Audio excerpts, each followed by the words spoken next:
राष्ट्र सर्वप्रथम, राष्ट्र सर्वप्रथम, राष्ट्र सर्वप्रथम, राष्ट्र सर्वप्रथम। राष्ट्र सर्वप्रथम की बात कार्यक्रम में आप सभी राष्ट्रवासियों का हार्दिक स्वागत है। सुप्रीम कोर्ट ने छात्र विरोध प्रदर्शनों के दौरान पुलिस कार्रवाई की निष्पक्ष जांच पर जोर दिया है। मेटा ने स्पष्ट किया कि प्रधानमंत्री नरेंद्र मोदी के फेसबुक अकाउंट से वीडियो गलती से हट गया था, जिसे अब रिस्टोर कर दिया गया है।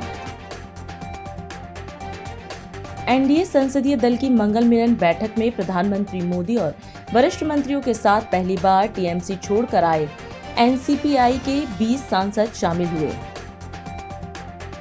दिल्ली जयपुर हाईवे पर मानेसर के पास सुबह एक खड़े ट्रक से ट्रॉली की टक्कर हो गई, जिससे ट्रॉली में आग लग गई। कांग्रेस सांसद राहुल गांधी ने संसद में धर्मेंद्र प्रधान के स्वागत पर भाजपा की आलोचना की, उन्हें भ्रष्टाचार और बर्बाद शिक्षा व्यवस्था का प्रतीक बताया।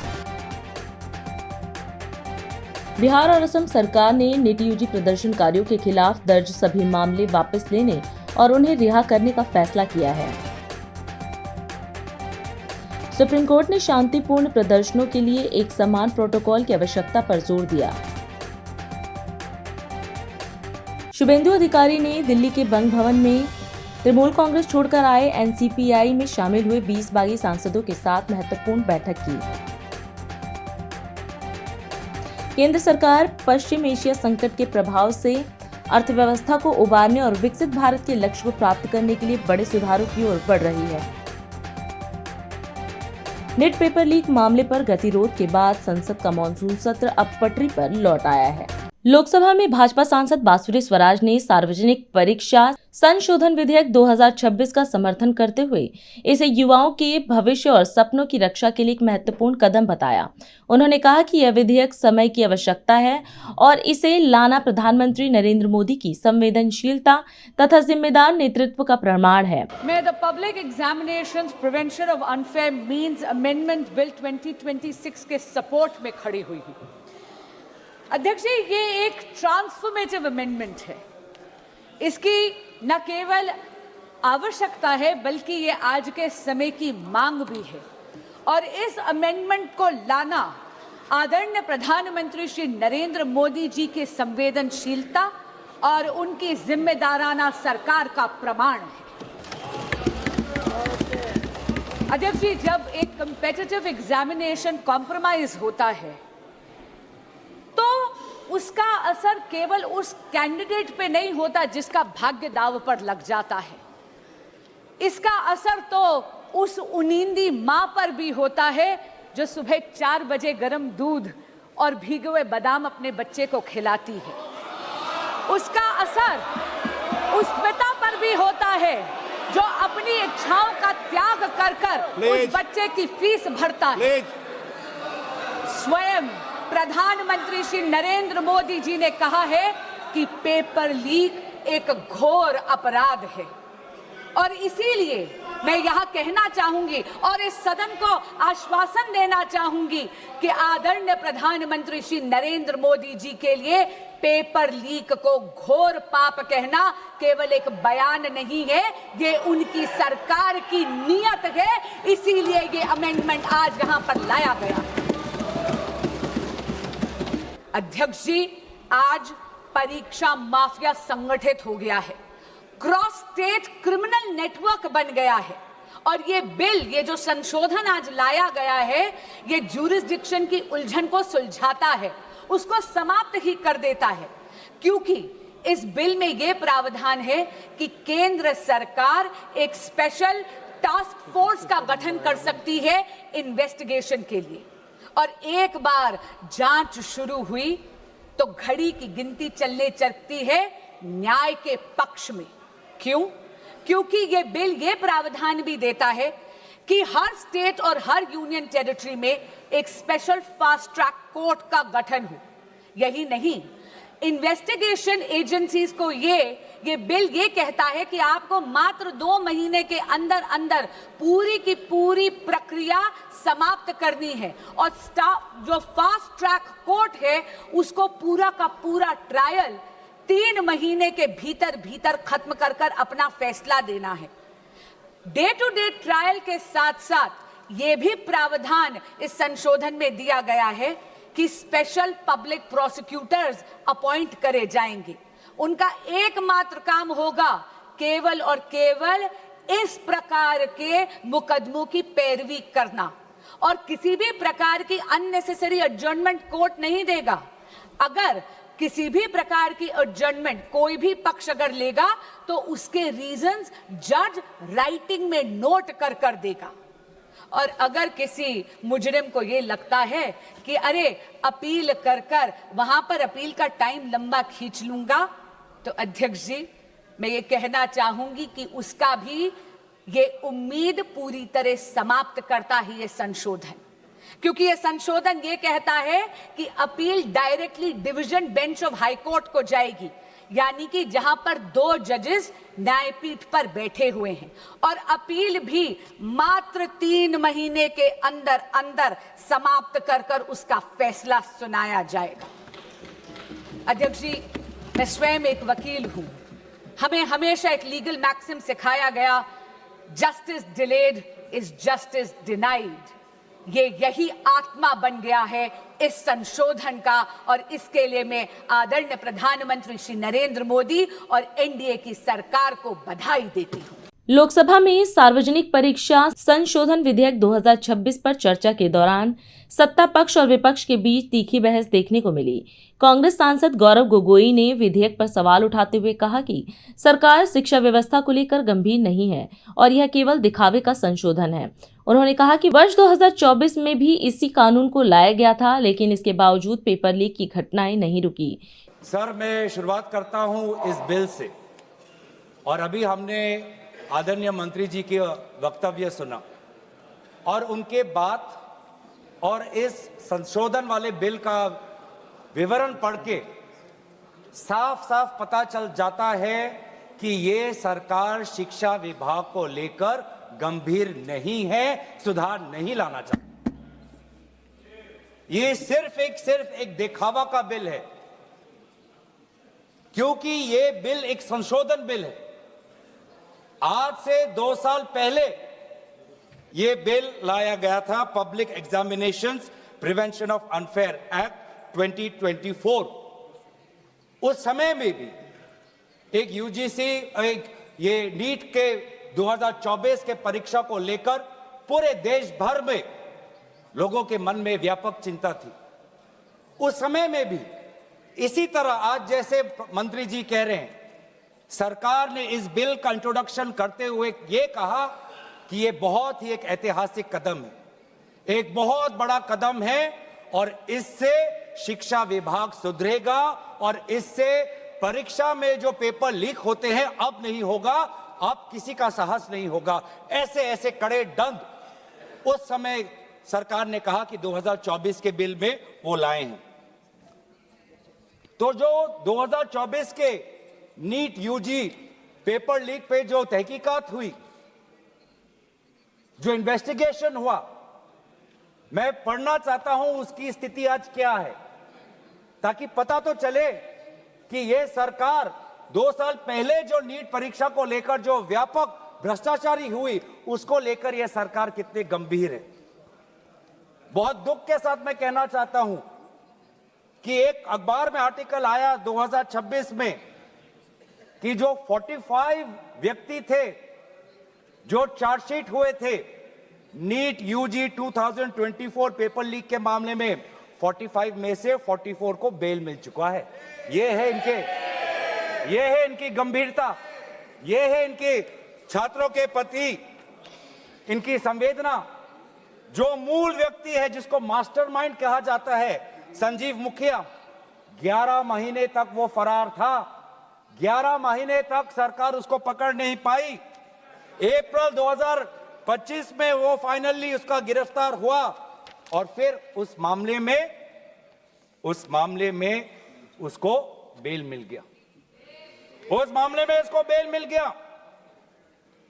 मई 6, 2025 एक दूसरे व्यक्ति रंजीत कुमार बरुआ जो करियर एकेडमी एजुकेशन ट्रस्ट के चेयरमैन है, वो बेल। एक अमित कुमार सिंह जो पेपर सॉल्वर के गैंग में था, उसको मई 7, 2025 को उसको बेल। एक पंकज कुमार जो कैंडिडेट्स को वो सारे कागज लीक करता था मोबाइल फोन के द्वारा, मई 15, 2025 उसको बेल।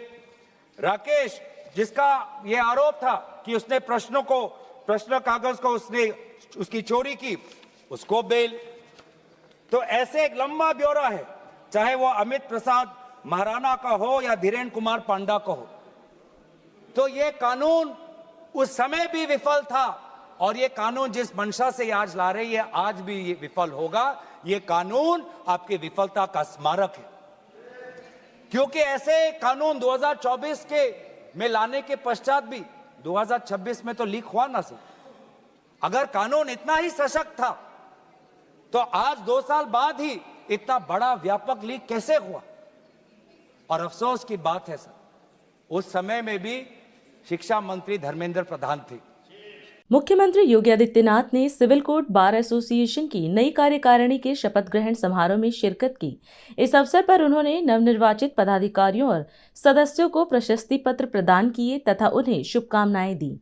अपने संबोधन में मुख्यमंत्री ने कहा कि लोकतंत्र के 3 स्तंभ विधायिका, न्यायपालिका और कार्यपालिका जब अपनी अपनी संवैधानिक मर्यादाओं में रहकर कार्य करते हैं, तभी आम नागरिकों को न्याय और सुशासन का लाभ मिलता है। हम सब जानते हैं कि भारत ने स्वतंत्र होने के उपरांत अपने संसदीय लोकतंत्र को अंगीकार किया और जिसका आधार लोकतंत्र के वे 3 महत्वपूर्ण स्तंभ हैं, जिनमें विधायिका है, न्यायपालिका है और कार्यपालिका है।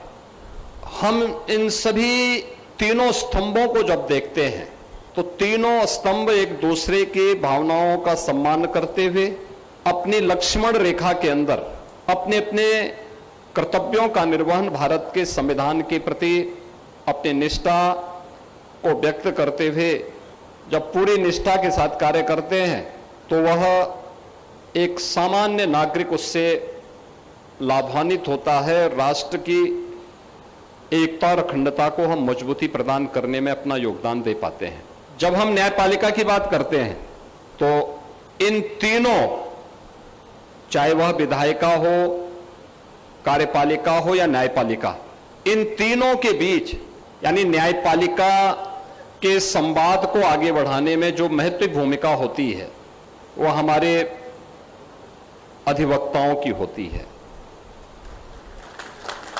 एक सामान्य नागरिक की बात को न्यायपालिका तक पहुंचाना और उसको समस्या तक पहुंचाने का, समाधान का रास्ता भी निकालना, इसमें एक बड़ी भूमिका आप सभी अधिवक्ताओं की है।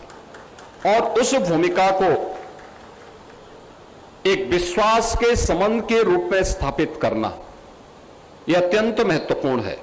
मैं अक्सर इस बात को मानता हूं कि हमारे अधिवक्ता केवल एक मुकदमा नहीं लड़ते, बल्कि एक सामान्य नागरिक के विश्वास के प्रतीक होते हैं।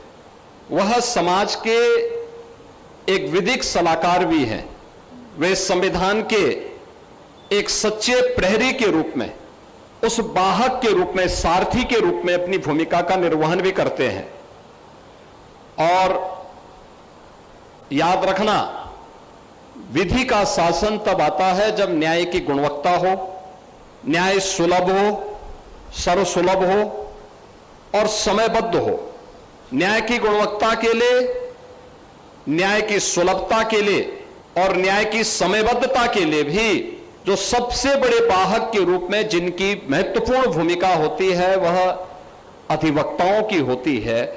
और ऐसे अधिवक्ताओं से जुड़े हुए उनके बार एसोसिएशन में मुझे एक बार फिर से आने का अवसर प्राप्त हुआ है। मैं इस अवसर पर आप सभी का हृदय से अभिनंदन करता हूं। नवनिर्वाचित कार्यकारिणी को हृदय से बधाई भी देता हूं। राजस्थान के मुख्यमंत्री भजनलाल शर्मा ने जयपुर स्थित मुख्यमंत्री आवास पर आयोजित युवाओं के साथ संवाद सपनों की उड़ान कार्यक्रम में युवाओं से सीधा संवाद किया।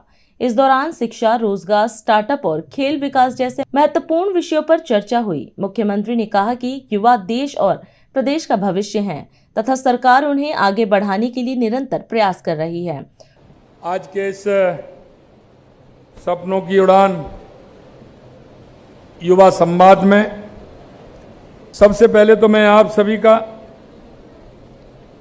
इस सपनों की उड़ान कार्यक्रम में स्वागत करता हूं, अभिनंदन करता हूं। मित्रों, ये सपनों की उड़ान जो कार्यक्रम है ये मैंने इसलिए आयोजित किया है कि आप सभी देख सकते हैं कि युवा देश का भविष्य है और हम चाहते हैं कि हमारा युवा आगे बढ़े, क्योंकि युवा के मन में अगर तड़पन होगी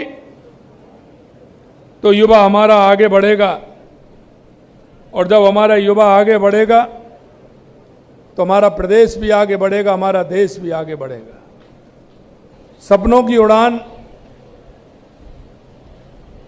आपकी क्या होनी चाहिए, कैसे होनी चाहिए? हम चाहते हैं कि हमारा युवा हर क्षेत्र में आगे बढ़े, और 2.5 साल में आपने देखा है कि हमारी सरकार ने जिस तरह से काम किया है युवाओं के लिए, वो लगातार आप सभी लोग देख रहे हैं कि 1,78,000 युवाओं को नियुक्ति पत्र देने का हमने काम किया। 51,000 हमारे पेपर हो गए, प्रक्रियाधीन चल रहा है, उसको हम देने वाले हैं अगले 2 महीने में, 2-3 महीने में उनकी नियुक्ति पत्र हम दे देंगे। 80,000 की हमने, आपने देखा डेट हमने दे दी है, कैलेंडर उसका जारी हो गया, 1.25 लाख का किया था, उसमें से कुछ पेपर हो गए हैं, कुछ 80,000 के होने वाले, उसकी डेट हमने दे दी किस किस महीने में होने वाली है। और 70,000 हमारी भर्तियां हमने नई और निकाल दी। अगर ये आप देखोगे तो हमने कहा कि 5 साल में हम युवाओं को 4 लाख सरकारी नौकरी देंगे। 3,80,000 हमारी अभी तक पहुंच गई, 3,80,000 की हमारी प्रक्रिया पूरी चल रही है, और आने वाले समय में हम 4 लाख से ऊपर जाएंगे, क्योंकि अभी तो 2.5 साल ही हुआ है, अभी तो 2.5 साल बाकी है। राज्य कौशल नीति 2025 को लेकर के आए हैं, युवा नीति हम लेकर के आए हैं, और लगातार हम चाहते हैं कि कौशल प्रशिक्षण के माध्यम से हमारे युवाओं को रोजगार मिले, खेल संरचना का विस्तार हो, अकादमी की स्थापना हो, प्रतिभाओं को प्रोत्साहन हो, खिलाड़ियों के लिए बेहतर सुविधा मिले। और आप देखते हैं राजस्थान टारगेट ओलंपिक पोडियम योजना भी लागू की गई है, खेलो इंडिया यूनिवर्सिटी गेम भी हमने किए हैं, 17 नवीन खेलो इंडिया केंद्र प्रारंभ किए हैं, 41 जिला मुख्यालय आवासीय खेल अकादमियां हमने प्रारंभ की हैं। हम चाहते हैं कि हमारा युवा हर क्षेत्र में आगे आए, और मैं युवा साथियों आपसे ये भी कहूँगा कि जब हम आगे बढ़ते हैं तो हमें कोई नहीं रोक सकता, क्योंकि लहरों से डरकर नौका पार नहीं होती, कोशिश करने वालों की कभी हार नहीं होती। हम चाहते हैं कि हमारा युवा राजस्थान के विकास में अपना योगदान दे, हमारे राजस्थान के युवाओं को रोजगार मिले, हमारा राजस्थान का युवा स्वयं रोजगार भी करने को प्रेरित हो, जिससे कि उसको नौकरी लेने वाला नहीं नौकरी देने वाला बने। मैं आपसे आज के इस मौके पर इतना ही कहना चाहता हूं, युवा साथियों, राजस्थान सरकार आपके उड़ान के लिए पूरी तरह से तैयार है। आप सपने ही नहीं, आप सपनों को मजबूत करिए, उसको कर्म में बदलिए और राजस्थान को आगे बढ़ाइए। यही मैं आप सभी से कहना चाहता हूं। आप सभी यहाँ आए हैं, पुनः आप सभी को मैं धन्यवाद देता हूं।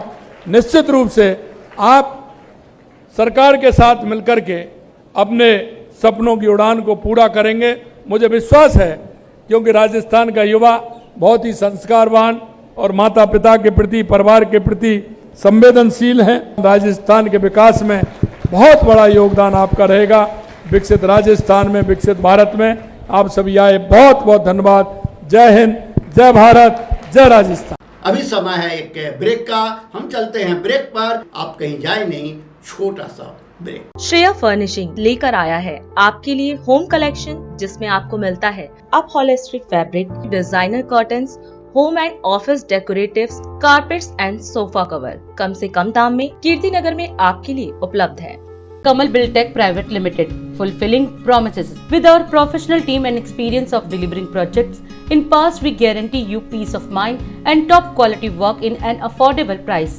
और अधिक खबरों के लिए आप हमारे YouTube चैनल दैनिक इंडिया दर्पण को अभी सब्सक्राइब करें और नोटिफिकेशन के लिए बेल आइकन को प्रेस करना ना भूलें। राष्ट्र सर्वप्रथम की बात कार्यक्रम में ब्रेक के बाद एक बार फिर आप सभी राष्ट्रवासियों का स्वागत है। उत्तराखंड के मुख्यमंत्री पुष्कर सिंह धामी ने मंगलवार को मुख्यमंत्री कैंप कार्यालय स्थित मुख्य सेवक सदन में आयोजित कार्यक्रम के दौरान उत्तराखंड स्वच्छ गतिशीलता परिवर्तन नीति 2024 के तहत 6 लाभार्थी वाहन स्वामियों को पूंजीगत अनुदान एवं प्रोत्साहन राशि के चेक वितरित किए। इस अवसर पर उन्होंने स्वच्छ ईंधन आधारित 11 वाहनों को हरी झंडी दिखाकर रवाना किया। मुख्यमंत्री ने कहा कि यह पहल केवल आर्थिक सहायता नहीं बल्कि उत्तराखंड को स्वच्छ, आधुनिक और पर्यावरण अनुकूल परिवहन व्यवस्था की ओर ले जाने का सशक्त कदम है। मैं आप सभी का इस अवसर पर मुख्य सेवक सदन में आप सभी का स्वागत करता हूं, आप सभी का अभिनंदन करता हूं और आप सबके बीच में उपस्थित होकर मुझे अत्यंत प्रसन्नता हो रही है कि आज आप सभी को यहाँ पर प्रोत्साहन राशि का वितरण हो रहा है, क्योंकि आप सभी ने मिलकर प्रदेश को स्वच्छ, सुंदर और पर्यावरण के अनुकूल बनाने की दिशा में एक बहुत बड़ा और निर्णायक काम आगे बढ़ाया है। निर्णायक कदम हम सब ने मिलकर आगे बढ़ाया है। आज हम उत्तराखंड स्वच्छ गतिशीलता परिवर्तन नीति 2024 के अंतर्गत अपने 6 प्राथमिक लाभार्थी वाहन स्वामियों को पूंजीगत अनुदान एवं प्रोत्साहन राशि का यहाँ पर वितरण कर रहे हैं। मैं आप सभी लाभार्थियों को, जिनको आज अनुदान मिल रहा है, उन सभी को अपनी ओर से हृदय से आप सबको बधाई देता हूँ। आप सभी आने वाले समय के भी लोगों के लिए प्रेरणा का काम करेंगे, लोगों के लिए प्रेरक होंगे और आपके आज इस सम्मान से, आपके प्रोत्साहन से अन्य लोगों को भी इस दिशा में काम करने की बहुत प्रेरणा मिलेगी। और ये राशि केवल एक आर्थिक सहयोग नहीं है, बल्कि उत्तराखंड को स्वच्छ, आधुनिक और पर्यावरण अनुकूल परिवहन व्यवस्था को इस ओर ले जाने का ये हमारा जो संकल्प है, उस संकल्प का एक प्रतीक है।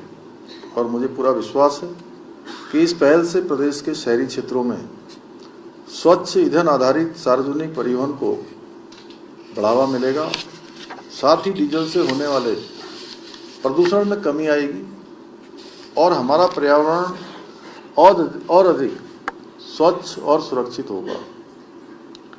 साथियों, आज पूरा विश्व जलवायु परिवर्तन का जो एक बड़ी चुनौती हमारे सामने है, उस चुनौती का सामना कर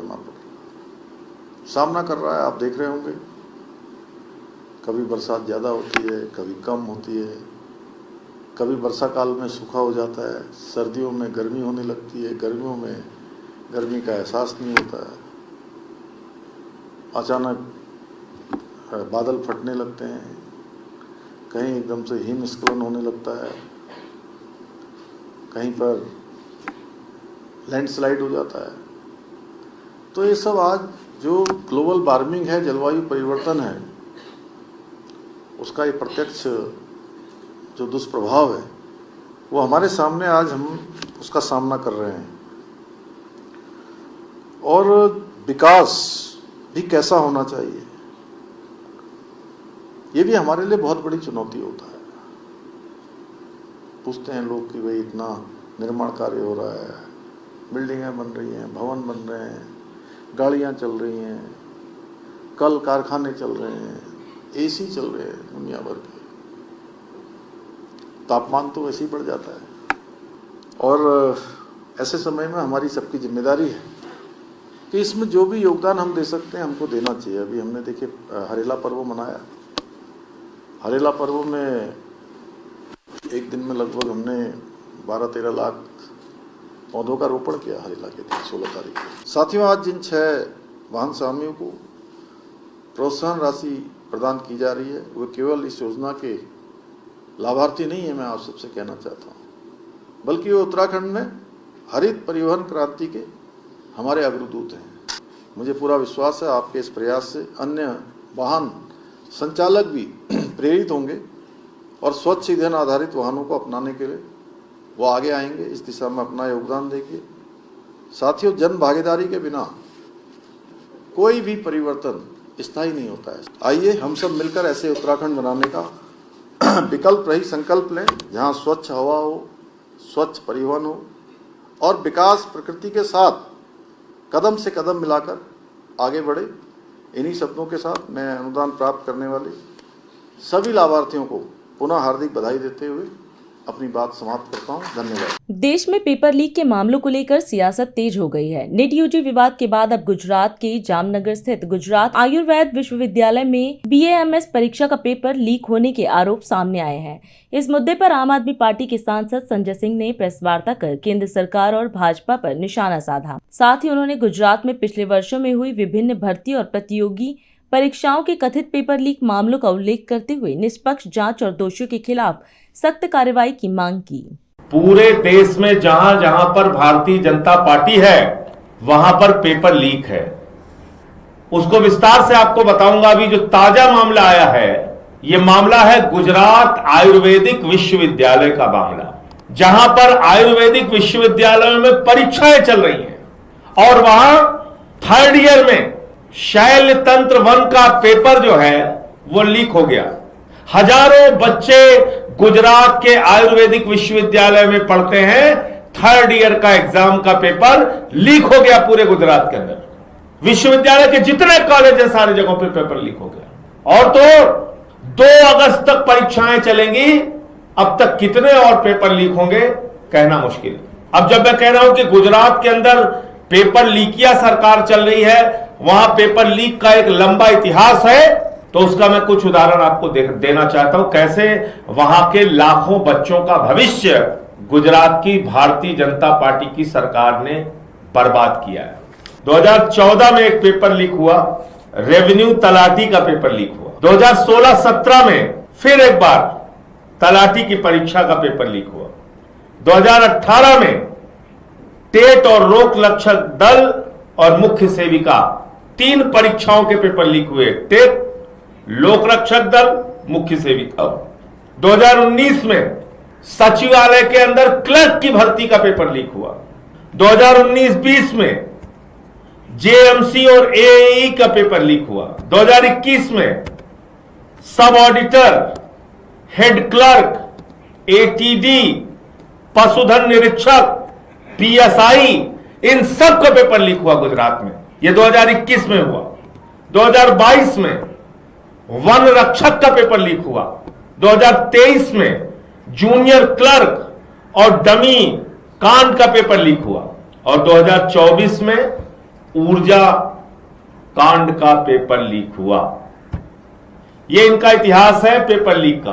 तो मैं आपके माध्यम से भारतीय जनता पार्टी और नरेंद्र मोदी जी से पूछना चाहता हूं, एक संस्था है एडू टेस्ट, और वो एडू टेस्ट नाम की जो कंपनी है वो परीक्षाओं के पेपर लीक कराती है। सिर्फ एक राज्य में नहीं, हर राज्य के अंदर परीक्षाओं के पेपर लीक कराती है।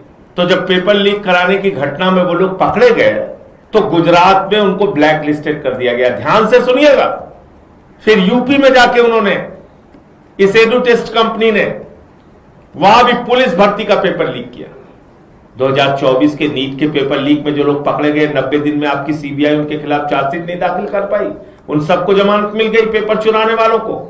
और अभी जो मुख्य पेपर चोर का आरोपी था, मुख्य आरोपी, उसके खिलाफ CBI ने कह दिया सबूत नहीं। आप कह रहे हो फास्ट ट्रैक कोर्ट बनाएंगे, तो फास्ट ट्रैक कोर्ट बना लो, हवाई कोर्ट बना लो, पाताल कोर्ट बना लो, आकाश कोर्ट बना लो। भैया कोर्ट के सामने साक्ष्य दोगे तभी तो कोर्ट सजा देगी। तुम्हारी तो CBI साक्ष्य नहीं दे पाती, कहती सबूत ही नहीं इनके खिलाफ कुछ। और अधिक खबरों के लिए आप हमारे YouTube चैनल दैनिक इंडिया दर्पण को अभी सब्सक्राइब करें और नोटिफिकेशन के लिए बेल आइकन को प्रेस करना ना भूलें। आज हम इस कार्यक्रम में आपसे विदा लेते हैं। आप अन्य खबरों के लिए बने रहे। राष्ट्र सर्वप्रथम, वंदे मातरम, जाग उठा है भारत। राष्ट्र सर्वप्रथम, राष्ट्र सर्वप्रथम, राष्ट्र सर्वप्रथम, राष्ट्र सर्वप्रथम।